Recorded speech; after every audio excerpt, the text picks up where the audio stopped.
Kalau jihad di malam hari di bulan Ramadan adalah, ingat, antum harus bisa menegakkan qiyamul lail. Sabar betul tadi. Sabar antum supaya tidak tidur. Karena banyak orang-orang tertipu.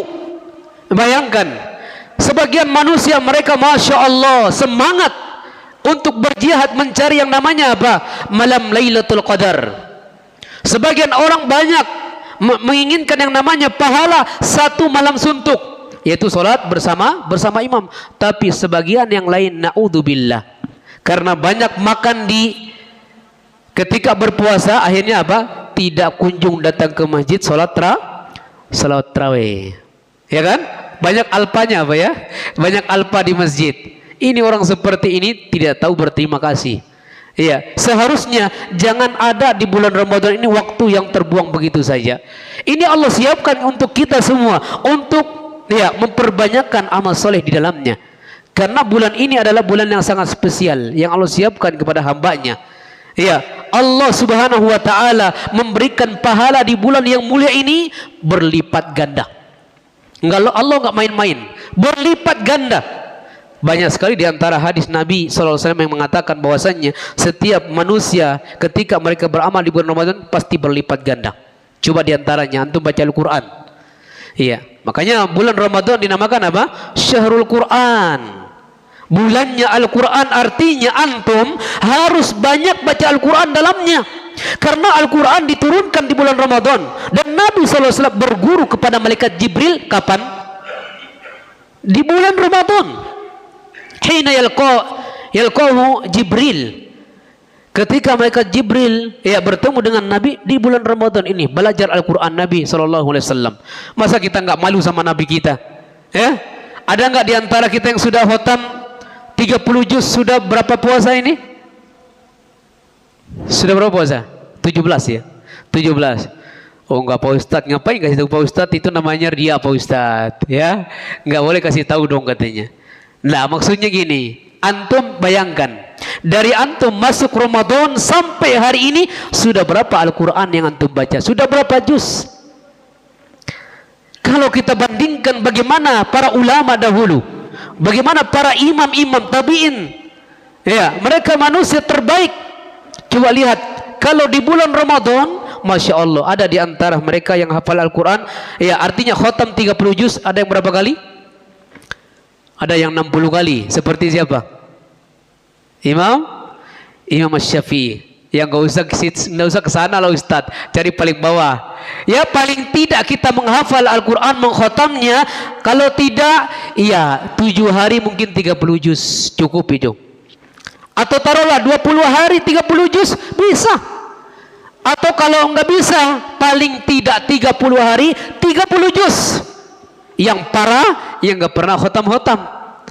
Atau ada juga yang nggak bisa baca Al-Quran. Na'udzubillah. Dan ini terjadi, ini realita kita dapatkan. Di mana? Di kaum muslimin. Ketemu bulan Ramadan setelahnya, bertemu dengan bulan Ramadan setelahnya, nggak ada peningkatan ketakwaannya kepada Allah.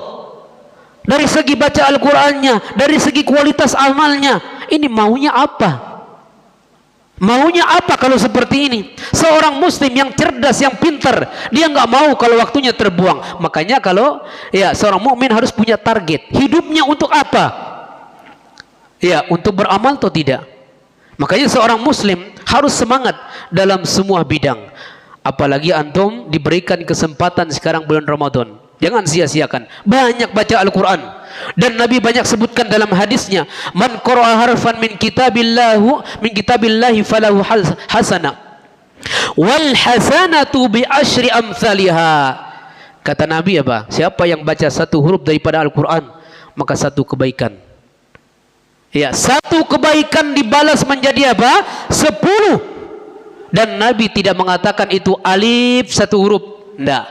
Lam satu huruf, tidak. Afwan, Nabi tidak mengatakan alif lam mim satu huruf, tidak. Tetapi alif satu huruf, lam satu huruf, mim satu huruf. Sudah berapa itu Pak? Berapa kebaikannya? 30, Masya Allah. Gimana kalau baca Al-Quran satu lembar satu hari? Sudah berapa hurufnya? Nggak bisa dihitung. Saya nggak bisa hitung juga ya. Ya bayangin itu. Itu Allah siapkan kepada hambanya supaya mau apa? Banyak-banyak beramal. Kenapa harus kita baca Al-Quran? Ya, karena Al-Quran diturunkan di bulan yang mulia ini. Coba lihat firman Allah Subhanahu wa taala.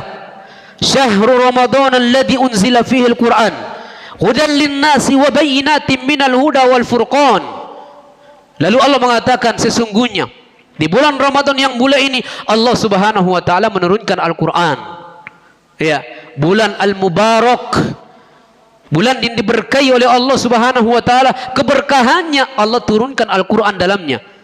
Dan sebagai pembeda yang hak dan yang batil, sekaligus Al-Quran itu sebagai apa? Petunjuk bagi manusia. Al-Quran itu nggak ada keraguan dalamnya, Pak. Jangan ragu, jangan pernah nggak baca. Seluruh isinya itu pahala. Seluruh isinya itu berita semua. Ya, kisah-kisah orang terdahulu itu untuk ibrah, kita mengambil pelajaran darinya. Kan Allah mengatakan apa? Alif Lam Mim. Dzalikal kitabu la raiba fi hudal lil muttaqin. Alif Lam Mim, kata Allah, itulah Al-Quran yang tidak ada sedikit pun keraguan dalamnya, petunjuk bagi orang-orang yang bertakwa kepada Allah Subhanahu wa taala. Inna hadzal Qur'an yahdi lillati hiya aqwam. Sesungguhnya Al-Qur'an ini, kata Allah, memberikan petunjuk kepada manusia ke jalan yang sangat-sangat lurus. Gak akan rugi kita, Pak, kalau kita apa? Membaca Al-Qur'an, apalagi di bulan Ramadan ini. Banyak sekali di antara hadis yang memotivasi kita untuk baca Al-Qur'an. Bahkan Nabi sebutkan dalam hadis yang lain, tidak ada manusia terbaik, kata Nabi. Ya, kecuali orang senantiasa bersama apa? Al-Quran. Nabi katakan apa? Khairukum man ta'allama al-Qur'ana wa 'allamah. Sebaik-baik kalian, kata Nabi, adalah orang senantiasa mempelajari Al-Quran, membaca Al-Quran, mengamalkan isi Al-Quran tersebut. Subhanallah. Tidak mau kita menjadi manusia terbaik?